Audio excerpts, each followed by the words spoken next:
please find a seat and shut your mouth. No.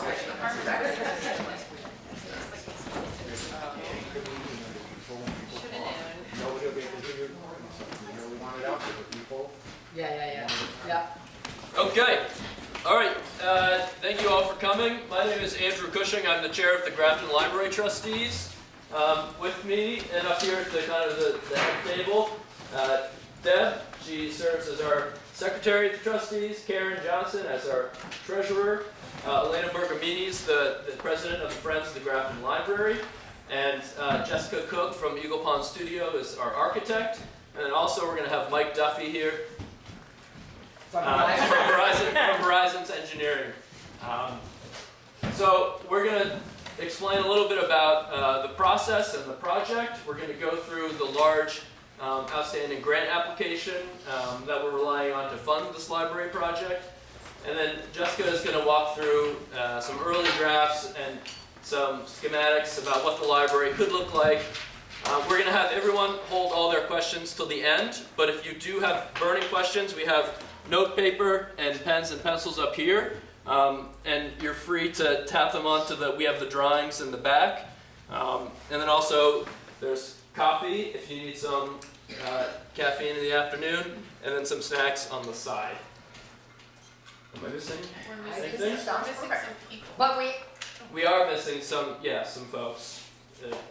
You want me to go through Sure. them? Sure. So, we are recording this, so if you could please keep the hum down in the audience, so that we want to make sure, because this is going to be posted on Facebook to a wide audience, so it'll help get the information out there. So please keep your chit-chatting to a minimum. and I'll try to project. So we're missing Susan Tretch-Feinberg, who helped me write the CSIP application, which we're going to talk about a little bit here. We're also missing Paul Lavelle, who did the energy model for the building. Yeah, where's Paul? It's sunny out, and so he saws wood.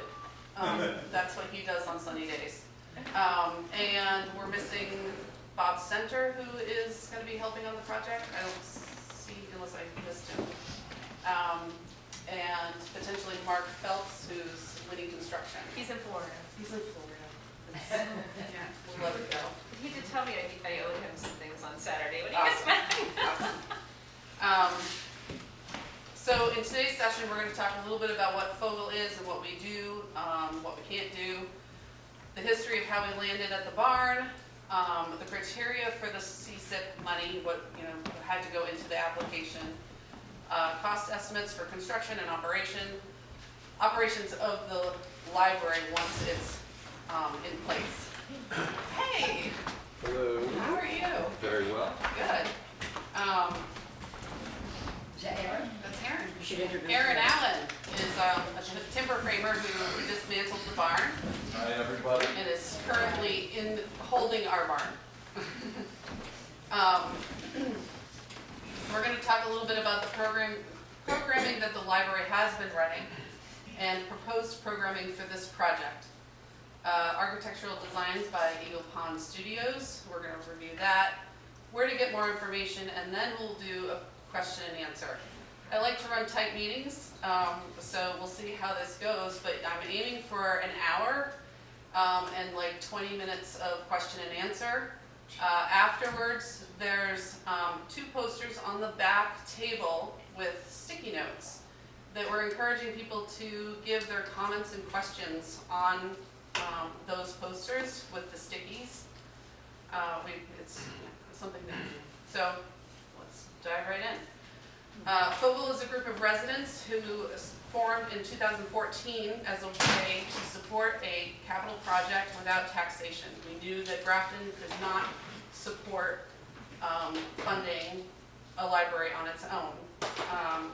We are a registered 501c3 in the state of New Hampshire and are governed by the charitable trust unit of the Department of Justice. We have an extensive track record of successful fundraising ventures that we loosely refer to as bake sale fundraising. This includes Christmas wreaths, garlic gathering, barbecue and townwide yard sale, spring fling, pumpkin carving, and New Hampshire Humanities. Even though we are successful with those, we knew that we would never be able to build a capital project with just those. To that end, we have successfully applied for family foundations and grants in excess of $55,000 and are currently waiting to hear about the Community Center Improvement Plan program money, and we have applied for $856,000. We are an independent nonprofit organization, much like LBS or the Historical Society, and do not report to the trustees. Our mission is guided by the mission and the vision of the library. We participated in the strategic plan, and we use those statements to guide our decision making and ensure that we are in lockstep with the trustees. We have 3 areas of support: capital project fundraising, additional programming, so some of the events that we hold. We also do stuff throughout the year, including book club, watercoloring, astronomy club, and then we also do funding by trustee request. So that looks like the trustees say, we want to improve this aspect of our offerings, and they come to us and say, we need $1,500 to do that, and then we make a decision on whether or not that money is going to be raised. We cannot provide operational support.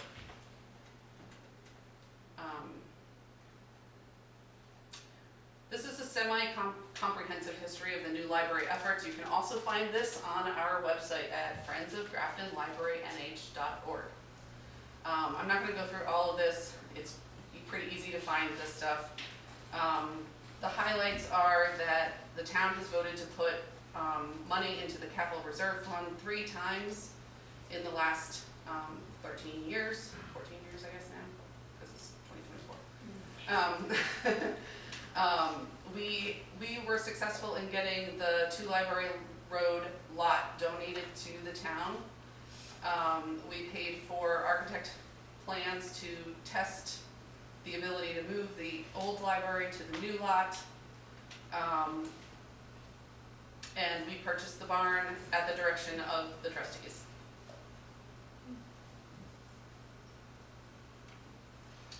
In 2023, we narrowly missed having the warrant article approved to build the barn.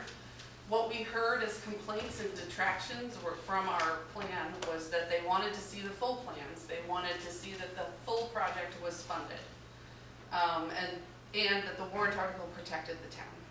So in 2024, we've come back with architect plans, and we have a site plan, thanks to Mike, and we drafted a warrant article that we believe protects the town from incurring costs that we don't intend.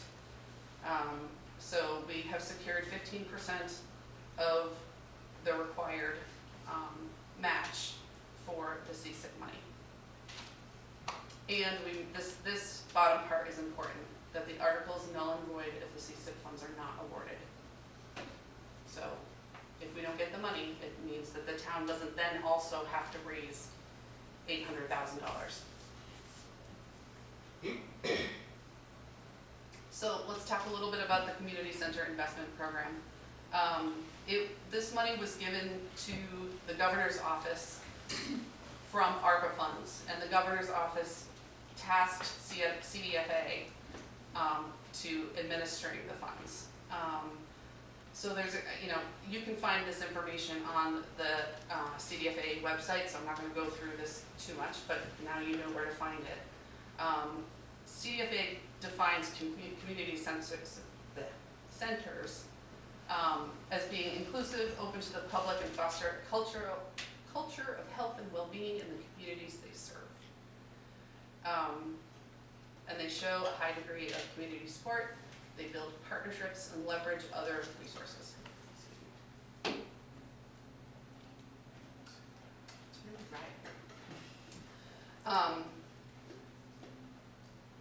So those are some examples of the types of projects that they will fund. And have funded. Have funded, and they did include libraries as centers of community, places where community come together.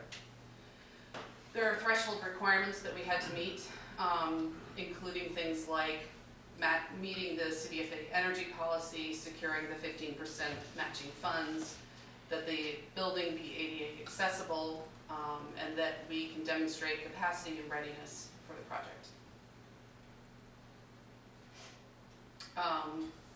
Once you've reached the threshold, then you move on to scoring, and for each of these they have definitions of what a 40-point score looks like, what a 30-point score looks like.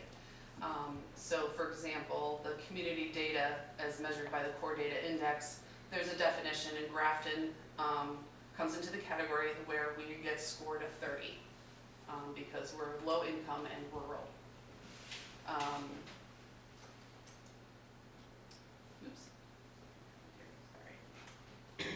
Okay.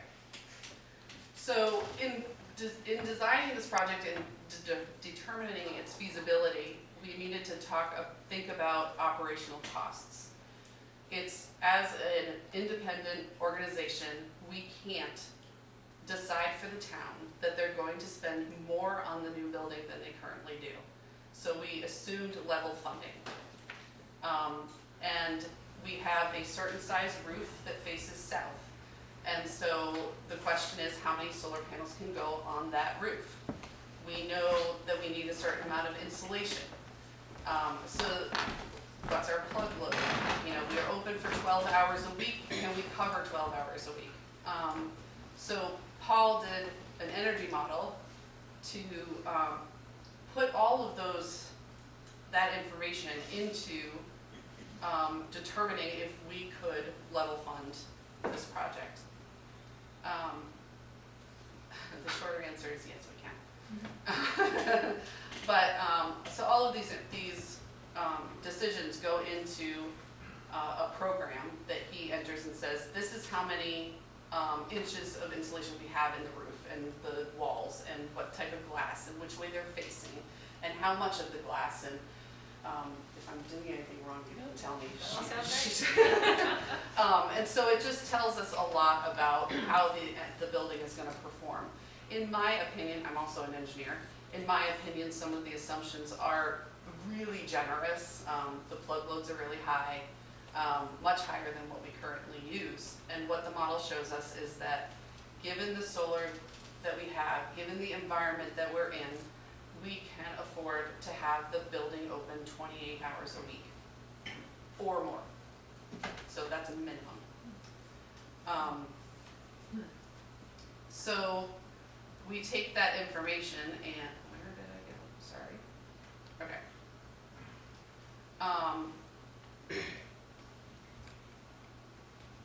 So we take that information and we carry it over to the budget. Now I gotta figure out how to get it, so I apologize. Here it is. Okay. So we carried it over to the budget. So we took the 2023 operating budget because we wrote this grant in November, that's what we had. And we estimated a 2026 operating budget with the new facility.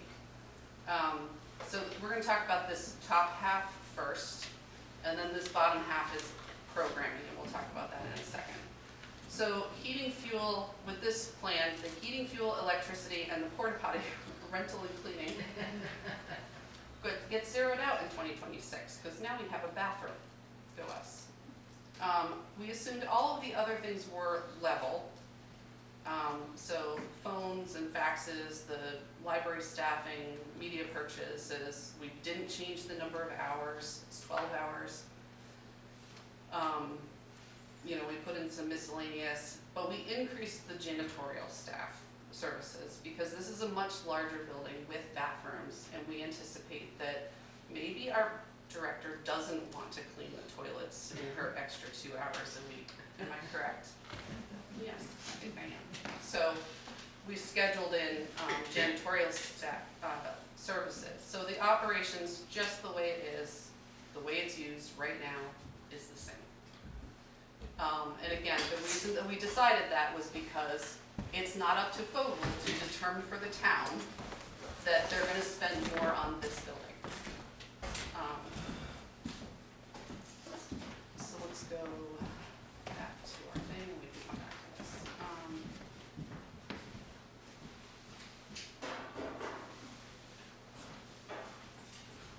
Okay. So the next part of this is the programming piece. So CDFA was very clear Can you that make they that want. bigger, Lynn? Thank you, sorry. Yeah.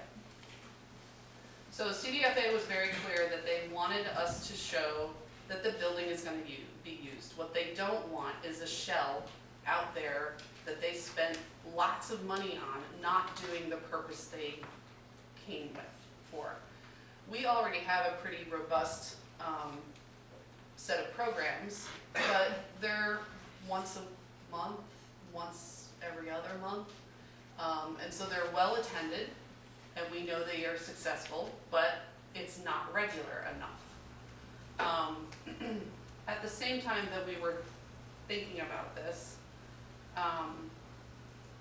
you know, some of the things that are advantage to this larger space, when you see the back in the back, when Jessica talks about it, you'll see that some of the challenges that the library's been facing is that, you know, it's quiet space, it's noisy space, and there's no room for both. And the layout that we have and the space that we have in this new building, we do have the luxury of being able to accommodate both. So there's conference rooms, there's, you know, if somebody wants to come in on Cake Wednesday, which is notoriously noisy, and grab a piece of cake and a cup of coffee and go sit someplace quiet, that exists in this space. Amen. So the new space will be more kid-friendly. It's not gonna have a 38 square foot kids section where the kids want nothing more than to get away from each other. And it's gonna be more age-friendly. So it's single level, you just walk in and you're in the building. There's no rickety ramp and so. As far as additional programming, CDFA expected our projects to sponsor programs that target the needs of identified needs within the community. And they expect us to collaborate with other organizations because this provides robustness to the programming. So it's not just our group trying to figure it out. We have background behind us. So the target population number 1 is children ages 5 through 13.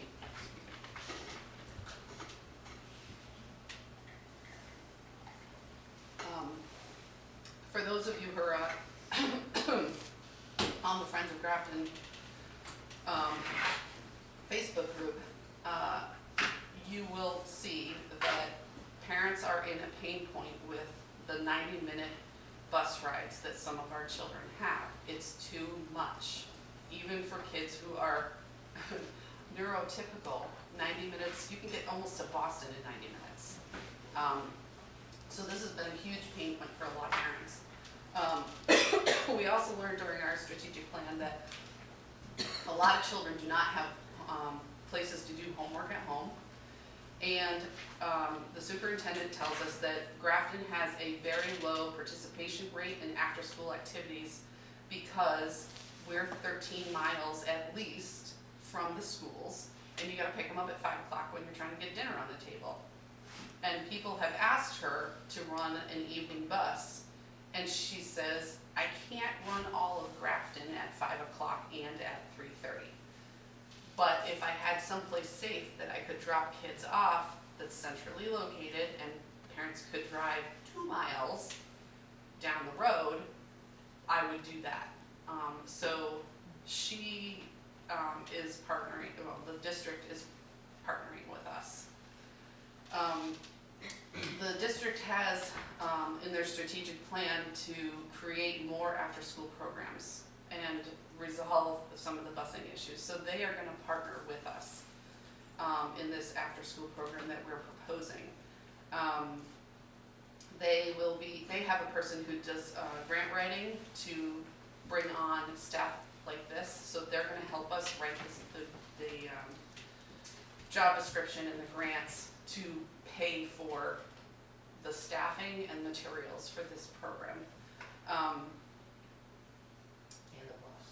And they're gonna be providing the bus, so they're gonna designate a bus to go from the middle school to the elementary school and go directly to the library. So there's no, none of this 90-minute bus ride nonsense. And they're gonna provide the evening bus that will drop kids off at the library, and then they'll have someplace, a building to go into where there's already staffing. So it kind of meets two criteria. And again, it falls in line with their strategic plan, so they were really happy to partner with us on this. Our second target population is older adults. Consistent with the rest of New Hampshire, Grafton's population is aging. We have according to the census, although I will say that we had a lot of problems with the census data because it didn't match some of the reality that we know on the ground, so take it with a grain of salt. But census says we have 240 over 65 years old.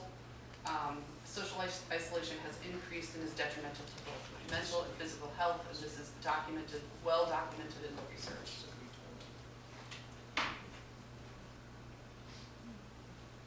So our response is to expand age-friendly programming.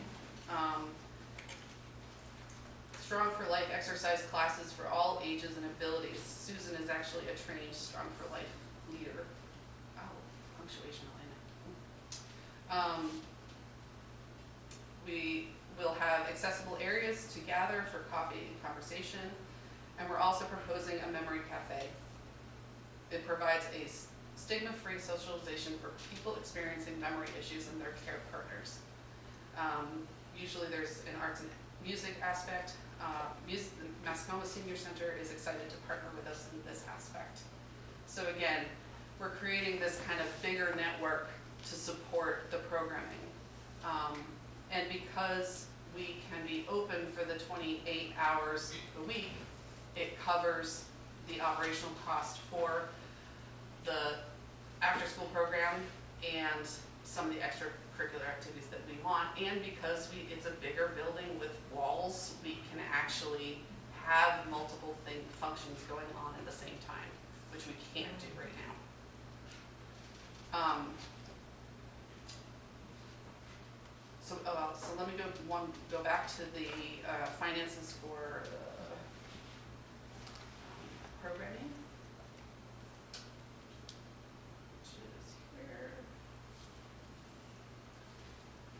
So these estimates were done with the school district, and again, so it looks scary because you're looking at these big numbers at the bottom, but these secondary programs are not going to be funded with taxpayer funds. It's for I don't know if I know how to. Yes, I can. Thank you, Karen. Is that better? So we're anticipating things like, as we grow the program, we need to put in an allowance for extra utilities and stuff like that. So we have a sliding scale fee for the after-school program so that it's accessible to every child in Grafton. So again, that doesn't come out of taxpayer dollars. Okay, so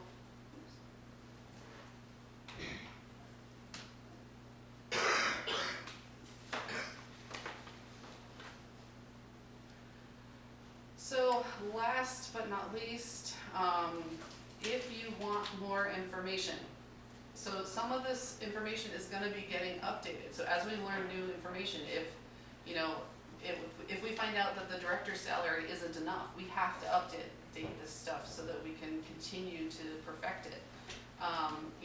The construction timelines, those are going to get updated on the regular. The architect's plans will be finalized soon, but things like being able to move a window from here to here, that doesn't necessarily need to be done on April 1st. It can still be done on September 1st.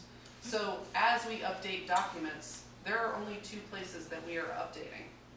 We're gonna be updating the website, Friends of Grafton Library in New Hampshire. I've created a document repository so that you can go and see the revision dates. And the other piece is the hard copy at the library. So we're gonna be putting revisions in the front. So as you go deeper in the hard copy, it's older information. So you want the new information right on top.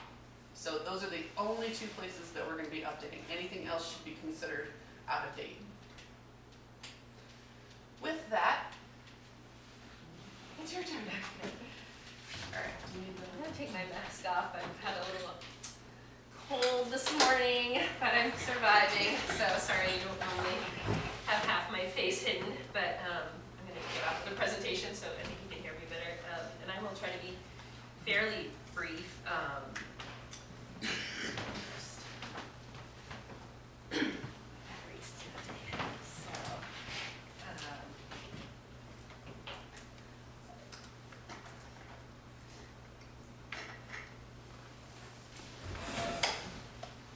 Giving some public presentations lately because I'm also working with the town of Danbury, so it's an interesting.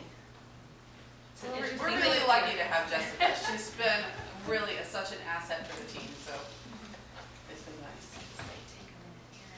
So I live in Wilmot, New Hampshire, but I'm originally from Danbury, and I'm a licensed architect in the state of New Hampshire, and I've been working. I think we talked originally October, November, and had to find a slot in my schedule, and have been really trying to work as hard and as much on this project as we can in the new year. And so there's still a lot to figure out, but we are coming to a good, a logical conclusion on kind of what the building looks like and how it's laid out.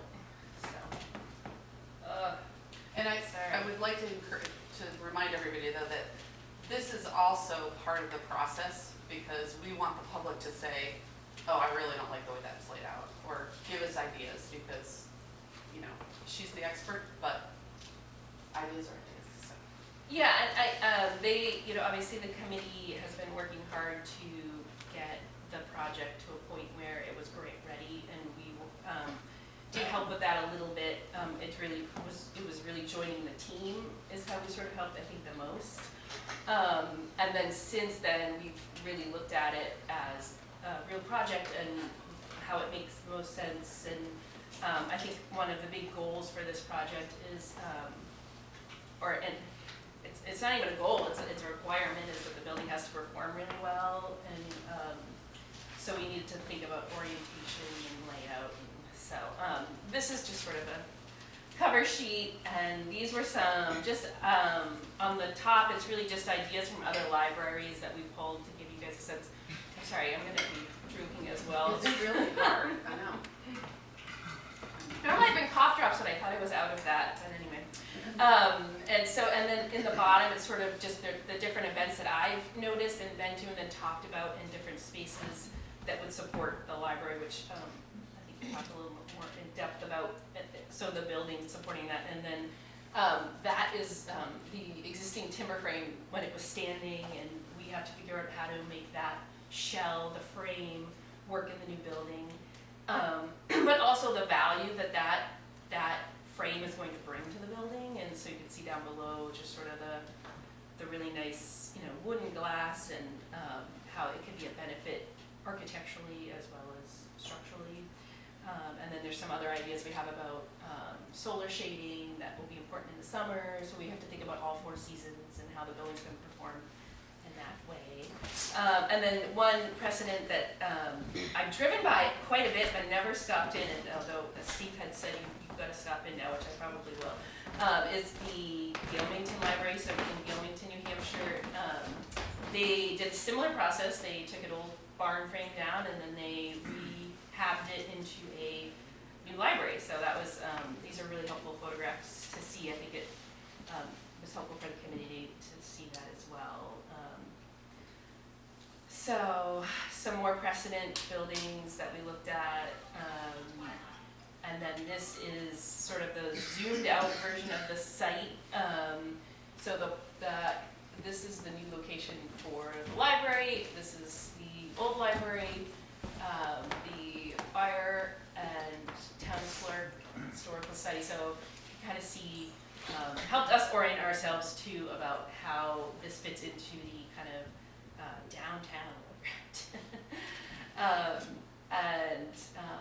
These are things that we thought about, solar orientation, outdoor spaces, shading, visual connections to the other public buildings and walkways. So the parking is on the east side of the building, so you can come around Library Road and you can park here, so that the handicap parking is close to the front entry, which would be on the south side of the building, so we can really gain a lot of, we can have a lot of solar gain in the building in the winter time, but also providing some deciduous trees for shading in the summer.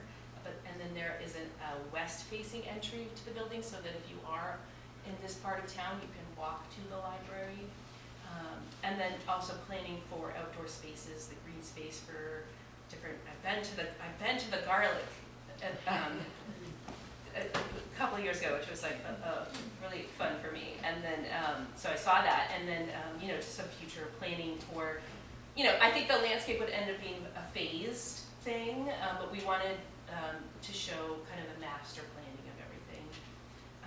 And then keeping that visual connection open from Prescott Hill Road to the Historical Society. So that's sort of that line there. And this is the layout of the building. So first floor plan's down here.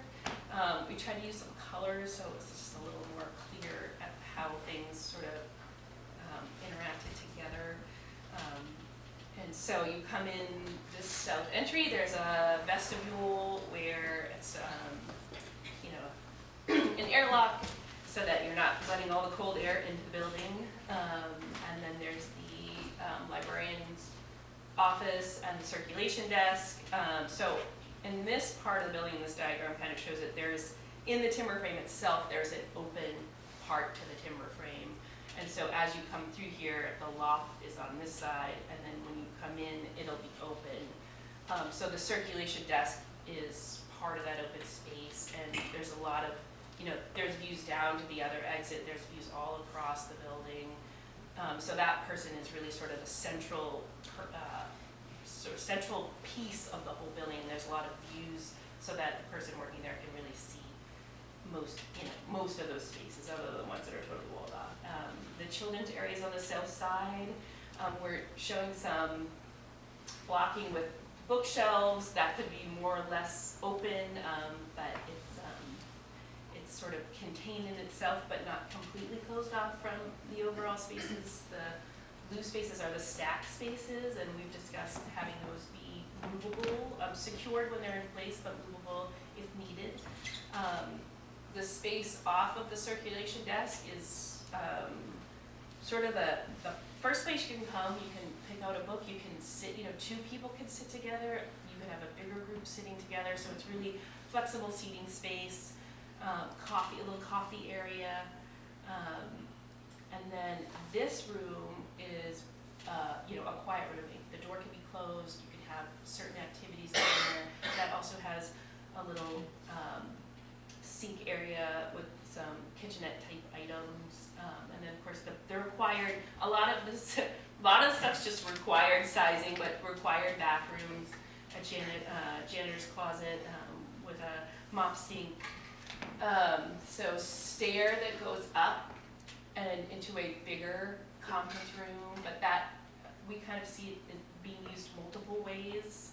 And then into the loft space, which does look down over the rest of the building, and that could have flexible seating. And it's a really sort of it's the same type of space on the first floor, but it just gives you more of it. So if you're a young person and you want to go up and read a book or work on something, work on a project, that's sort of how I picture that space.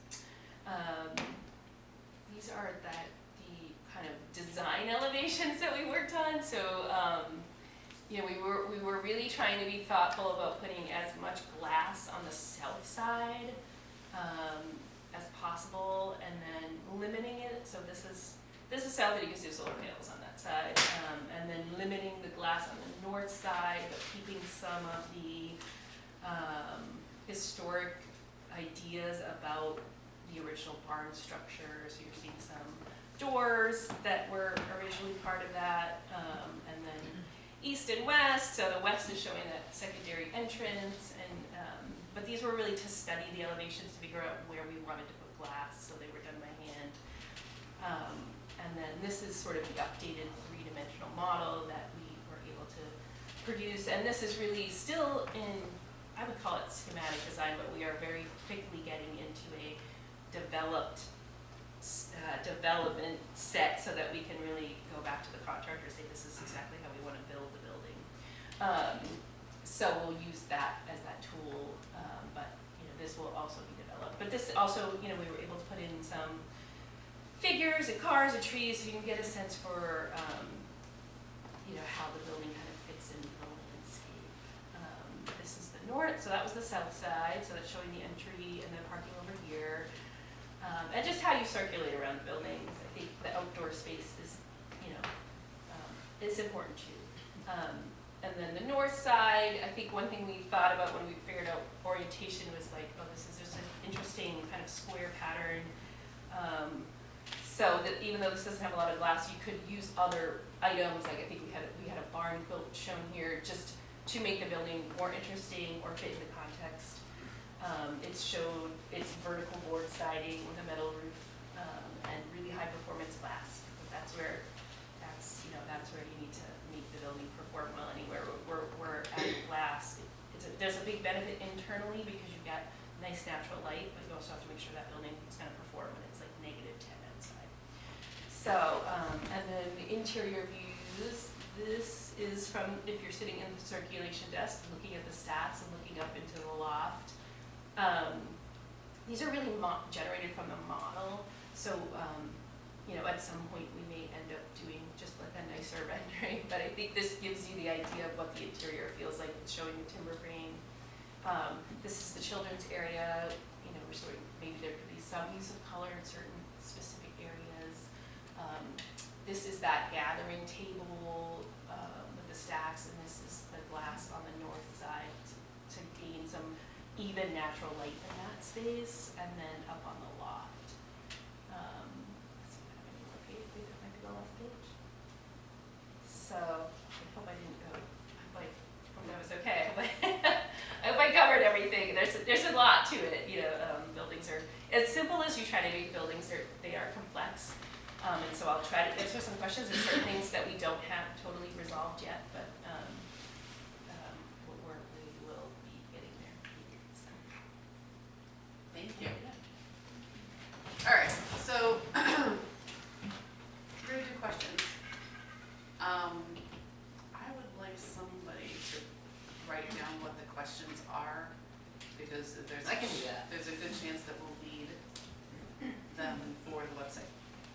Do you want to moderate the questions? Yeah. My only other thought is if Mike or Aaron wanted to speak a little bit about their role in the project or anything that we didn't cover in the presentation. I can kind of So Mike is, he's an engineer with Horizons Engineering, and he had sent me a lovely plan that had a septic design. We moved the building just a little bit, but he's really in charge of the engineering, which was really helpful, and we have all the topography for the site, and everything that we needed to be able to develop the design, so we're not trying to guess on anything. And then I have met Aaron recently, and he and I had a good conversation about the timber frame, and it's for me, not having seen it, because of course they had to take it down, and it's, so it's stored away right now, but to get my mind wrapped around timber frame and how it goes together and what we can use and what we can't use. So he and I had a good conversation the other day about that, and so we're kind of getting all the pieces together.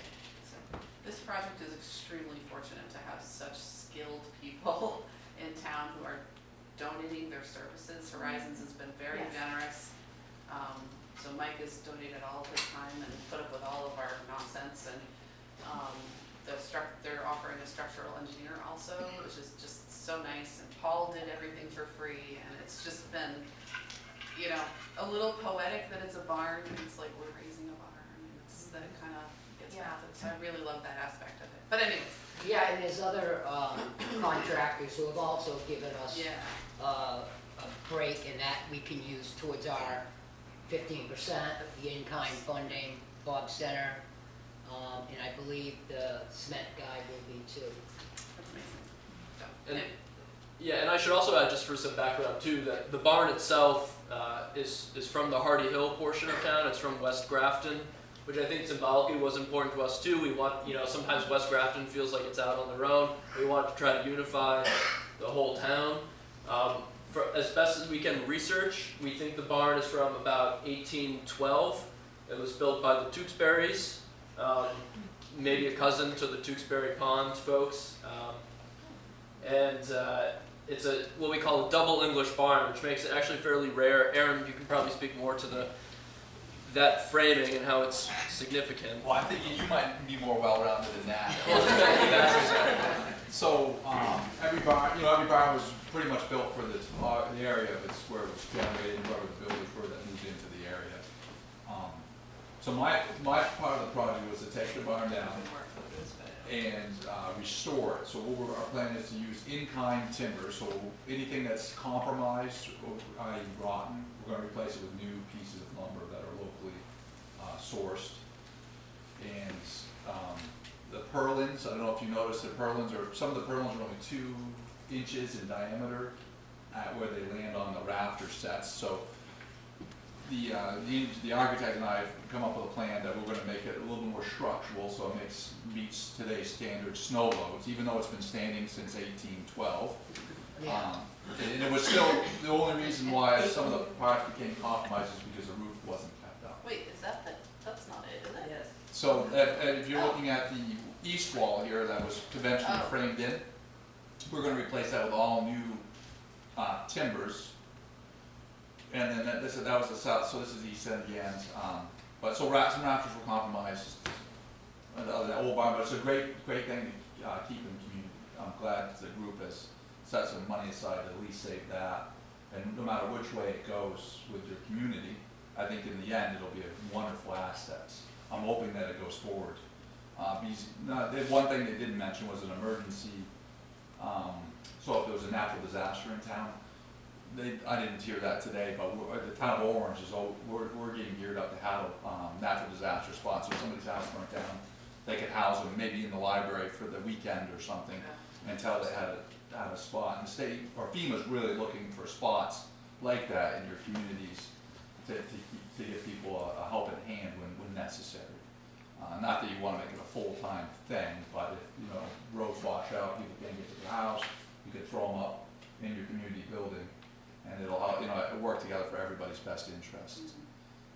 But I'm happy to take any questions about the barn that I can't answer. I'm not as well-rounded as what the style of buildings are or who built them, but I can answer a few questions about maybe species of wood that's used.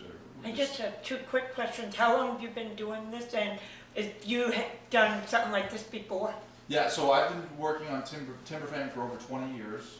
And I've put up taken down probably 15 barns of my own. I've worked with Great Northern Barns, which is another antique timber framing company in the area, Ernie Lombard. We took Sandy's barn down, and hers, I think, went to Maine. But we've been all over I worked with all over the country putting up antique timber frames for clients through Great Northern Barns, and mine are all local things. So. And you've done beautiful and and new timber frames. I do a lot of new timber frames also. The other thing about this barn is a family in Grafton, on Hardy Hill, was the Johnson family who farmed it for, Since 1932. Since 1932. It was a family of, how many were in their family? Sandy, do you remember? I don't. You do? Three kids, dude. That was it? Yeah. So they had 3 kids, and none of them married, and they all stayed there and worked that farm through their whole life. And I don't know if some of you might remember, they used to be when Grafton had a farmer's market on the green. They sold potatoes and corn and different things like that. So, and there is one of them still alive, and she's extremely pleased that this is happening. So let's go into question and answer, and it's 2:45 now, so let's go until 3:05. Got 20 minutes. Can I, does it have to be a question, or can I just, I'd like to say why I'm in favor of the new library, because, I use the library a lot, but a lot of times I have to go to Canaan. And the reason why I go to Canaan is because I don't have to bring my computer, I can get a computer at the desk and then go sit at lovely comfy chairs without having to have other people around. When I'm doing research, or I want to look up recipes, and also they have a lovely bathroom. They have a lovely bathroom. And if you're a parent, and I have seen many parents from Grafton using the Canaan Library, you got a 2-year-old and they got to use the bathroom. Well, if it's a little later at night, do you want to go to a cold plastic box where you can't even wash your hands up afterwards? You can't wash your child up. But there they have a nice warm bathroom. And they have lovely children's section that is just phenomenal. And I think you're going to have more people if we can have a larger space where everybody can use it. And that's why. So the community will be able to use their own facility. Right, exactly, exactly. Thank you. Dan? What is the low end Understand of the sliding scale for children's programs after school? What would be the low end of the sliding scale?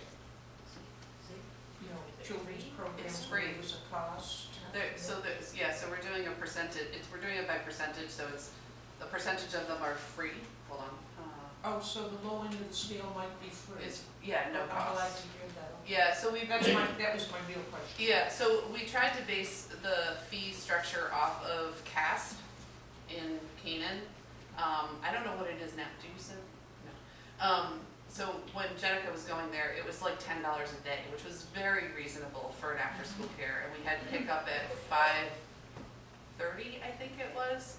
And that was aggressive for us, because we were working in Hanover, so our vision is that this would be more like a 6:30, because we have a lot of people who are working outside of town, and they need time to get out of work, potentially stop at the market basket and pick up a rotisserie chicken, and still make it to pick up their kids on time and not be penalized. Because at Canaan, it was like $20 or something if you picked them up 15 minutes late more than twice or something. It was just, and I just feel like that for Grafton, we have to travel so far to have good jobs. Parents need an opportunity to get here, so. Sandy? I noticed in the original plans in the library that there was no elevator in the building, and I couldn't quite see this There- one. Is there an elevator? No, so, you want me to Either way. answer it? So according to ADA, this size building is not required to have an elevator, as long as all of the programming that's available on the second floor is also available on the first floor. So we can't put special collections on the second floor. Or we can't hold special programming in the upstairs conference room if the downstairs one is full. So you have to make sure that if somebody comes into your library and they can only access the first floor, they don't have to ask. That's the key. Maureen? I have two questions. Is this built on a slab or is there a basement? And the other one is, if you're heating with solar, where are the batteries being stored? So I guess I can answer that, yeah. So do you want to? Well, you're sick. I don't have my face mask. If I can't answer it, I'll You don't want what I point it have. to you. So, sorry, you had two questions, say them again. Basement. Is there it full basement or Basement, slab? okay, so when we first did the plans, we did a slab. And then we, in conversations, and we started looking about where we're gonna put storage, because the storage in the basement is at the library, current library is packed. I mean, we just have so much stuff down there. We decided to convert it to a full basement, and with a bulkhead so that we can back up to it and then do all of our things. I think you can see, so in the Gilmington library, it is on a slab, and you can see where they're storing things. So I think that was one thing I noticed in the original plan, was like, oh, you're using up so much library space for storage, and you know, you already have to dig down 4 feet to put a foundation in, so if you go 4 more feet, you could utilize all that for storage. Yeah, So- and that's not public storage, that's really just for library use, so. All right, and then the second Solar question was panels. about the heating. No So there, yeah. so there's no batteries. This is, so basically the grid is used like a battery. So it would be grid tied. You're basically working with the utility. If while you're generating power, it goes out onto the grid. And then when you use power, it comes back on the grid, and it's net metering, so it zeroes itself out. And the power usage plus the heating is gonna be electric. And so that's all included, so we're talking about heat pumps. So it's all included, and that's why those 2 line items got zeroed out.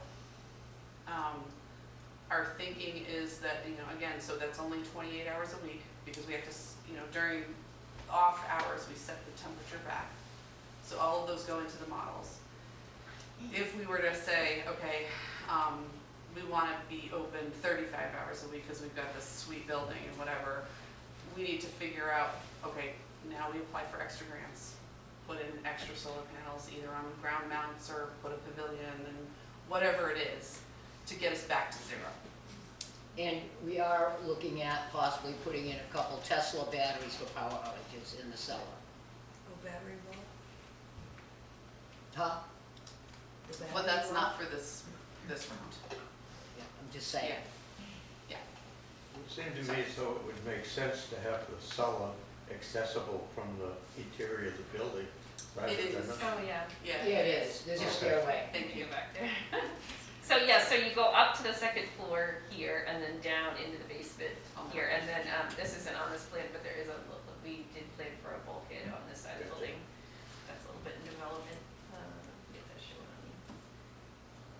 Cindy? You mentioned at the beginning something about Mark Phelps being involved in this. Have I heard that name before? Does he have something to do with building the Millbrook Church?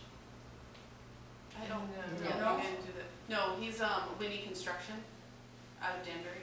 Mike, you know that, did He you work does- at the Millbrook Church? No. I think Bobby Center did the site work and Kevin McCullough Kevin McCullough. did the carpentry side Oh, of okay. things. Thank you. So are you worried about the roof situation? Yeah. So, do we want to talk about that for a second? So, I don't know what you know about the construction of that. It was SIPs that were put in the roof, the structurally insulated panels. And what's really important about those is that you make sure that the panels are insulated between them and sealed. And if you don't, you get water seepage through the SIPs, and it's rotting the plywood, and that's why the shingles are flying off. So SIPs are really great for like heat retention, but we're not going that way because of that building. Yeah, it's a perfect system that's a little imperfect, because if it's not installed totally perfectly, there's just not a lot of wiggle room for moisture and vapor to go in there, so. The after-school program for children, will that be supervised by additional staff, or is someone going to be present? So we're working with the district to hire a director. So they think that they need a director anyways, because they have this mandate to increase the number, the after-school programs. Availability. So we're helping them by writing grants to hire a director, and they're gonna work on our project first. As the needs of the director decrease, because they've set up job descriptions and, you know, processes and figured out the insurance and all that good stuff, the amount of time they need is really intense in the beginning, and then it kind of tapers off. And so then we'll have staff who are hired specifically for that. The downside to that is that we need to have a conversation about if they're staff members for the after-school program, they're not library staff members then, so they can't take out books. So there's gonna be a little bit of we're gonna have to think about how we handle that, because my suspicion is that if you're coming to pick your kid up at the library, your kid's gonna wanna take out books, and your kid's gonna, you might wanna take out books, or do library business otherwise. So, that could become a problem, I don't, we'll have to see how that pans out. Jake? You mentioned that the grant required level funding, but you proposed a 450% increase in the budget. The grant did not require level funding of the operational budget. But as far as the budget in total, so the budget, are you talking about the operational budget? the library budget in total, The annual library operating budget. correct? It's, we it's, did not. it's level. Yeah, it's level funded, but Yeah, not I raised. guess maybe a related question. Well, how is it leveled if it's gonna go up? I was looking at the, We're talking about Grafton supported funding, not school supported funding. Right. We're this- talking about Grafton taxpayer money is for level funding operating costs. At this point, and it'll be up to the trustees if they decide to increase it to go before the town and the town gets to vote on it. That's the, that's the whole process with anything, whether it be hiring a town manager, town administrative assistant or whatever other, the town highway department. That has to be done by the select board. So and what, before- are the trustees behind this proposal of the budget increase? I think, So, yeah. so the new I think what you're looking at, correct me if I'm wrong. I think what you're looking at is the new programming expenses. Is that true? Yes, but that's gonna be part of the library budget. No, this is part of the after-school care program. And the after-school care program is jointly funded by us, Fogel, and the district. They're helping us write a grant to find the director to run the after-school care program. So it's separate from the trustees operating the library. Town tax on board the school tax. Right. Okay. Did I answer that right? No, Clearly? no. well, I mean, Next week, when we have our town, I think is what Jake is saying, is that the library has proposed a $20,000 increase in your budget. Is that what you're asking about, Jake? Well, no, the total budget, you consider this in part of the new programming, but it's still a budget increase. So I'm just asking who's behind this budget increase? This is a trustee proposal, or is this a Fogel proposal? I suspect we're looking at different spreadsheets. The Yeah, one do you want to go back to that? Sure. Or maybe just in the sake of time, come find us afterwards and we can go through that spreadsheet. Does that seem, or at least go back to some other questions and we come back? Okay, yeah, we can come back, but, okay. Is there anything else? well, I had that same question just to follow up, but I'll wait for later also if you want. Another question I had is looking at the grant application in the library also, and I was looking for a lot more detail as far as the plans and so forth that need to be completed before we actually break ground and start driving nails. And I noticed, I couldn't find a lot of that, but there was a lot of things that the Eagle Pond people had listed as things that need to be done as far as details that need to be taken care of. Yeah, And so, I'm just wondering, when is all that gonna take place, and this general contractor, how are they gonna know what they have to do if those details haven't actually been? so there's a few different answers to this, well, not a few different answers, but, so, as part of the grant application, we had to demonstrate capacity and readiness. Those are two terms that they like to throw around. So, in that application, we apply for the money at the end of November. There's time between the end of November and when they grant the money in like March, that they expect you to be doing work.